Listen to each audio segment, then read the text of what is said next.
Hey YouTube, what's going on? For show here, and today I have a little free-for-all for you guys on Salvage using the FAL. This game took me quite a while to get. I wanted to use a gun that no one really uses, and it's kind of hard to get an aggressive Russian gameplay with it. So I decided, hey, I'll try and get it, and this is one of the better games that I got with it. It did take me a while, so I hope you guys enjoy. Today I want to talk about my history of gaming, online gaming, how I got into it, when I started. Uh, this dates back all the way to the beginning of Call of Duty 4. Before that, I had no recollection or no idea that PS2 or any of that had online, so I was just basically playing single player games, playing campaigns over and over and over and over again. Then one of my buddies, DeBairds, he introduced me to the Xbox, and he had just got Halo 2, I believe it was, for the first time, and it was the first actual game that I saw playing online. Like, it's how I came across the online gameplay, so I wanted to do that, obviously, so I went out and we got an Xbox, and first game we ever bought was Call of Duty Modern Warfare. And to be honest with you guys, at first I wasn't really good at it. It was a whole new experience for me. I hadn't really had the experience of playing online, playing with actual people instead of against random bots and all that kind of stuff, so it was a whole different experience for me. It took me a while to kind of get in the feel for it, kind of get the hang of it. The hardest part for me was the coordination, moving and aiming and shooting all at the same time. It wasn't difficult, but it was challenging, and I like a challenge, so I played that for a good year and a half before, I think, World at War was the next game that came out. And that World at War, it was a good game.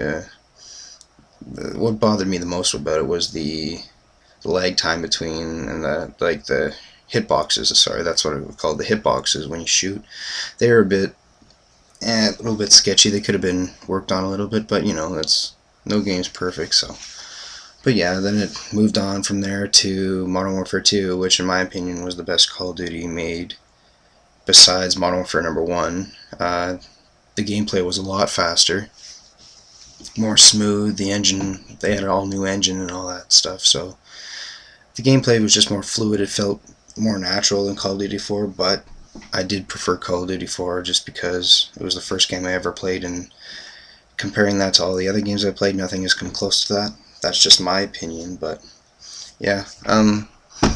Modern Warfare 2 and Call of Duty 4, they're kind of the same but different at the same time. Whereas Modern Warfare 2, they introduced the whole new perk systems with the upgradable pro perks, the stackable kill streaks, more custom kill streaks rather than just having standard 357. That was just, I didn't know what to do there. I couldn't switch or get a gun out in time. But yeah, Modern Warfare 2 was completely redesigned from World at War and Call of Duty 4, and the fact that the whole style of game was just changed. The perks, the guns, new guns have been added. Shotguns were introduced as secondaries, tactical knives, all that stuff, and the introduction of the nuke, I think, was what people were really excited about, and the 25 kill streak to just end the game. So, but yeah, then later this year Black Ops was introduced, and the hype was it better be better than Modern Warfare 2, and the fact that people were, I don't know why, but they were kind of getting sick and tired of Modern Warfare 2. Me personally, I wasn't, but hey, people have their preferences, right?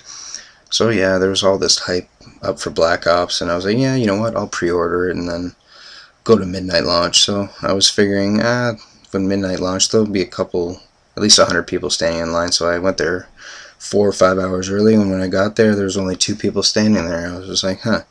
So maybe I thought I was a little bit early. So I was just like, okay, well, hopefully more people come.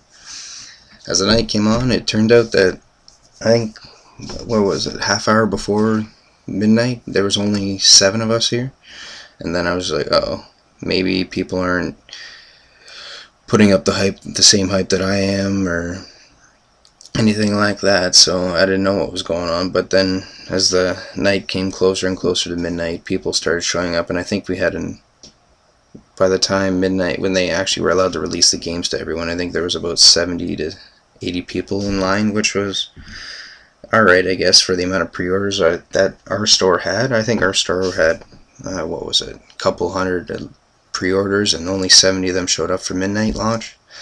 So, you know, wasn't a great turnout, but hey, everybody got their game eventually, and there was no server or anything and mishaps that night. So, but yeah, they did a lot with that. And then Black Ops was, I think by the second day I started to play it, I noticed some issues, but the overpowered 74U and FAMAS, like everybody was saying, I didn't think of that at all. I didn't see that as a problem. It's just a gun. Depending on the skill level of the player, depends on how good it is. You can't just put a gun into someone's hands and they're going to be amazing with it. It's the skill that they have which makes the gun good, the tactics they use, and you can't just say, oh, you're using a cheap gun.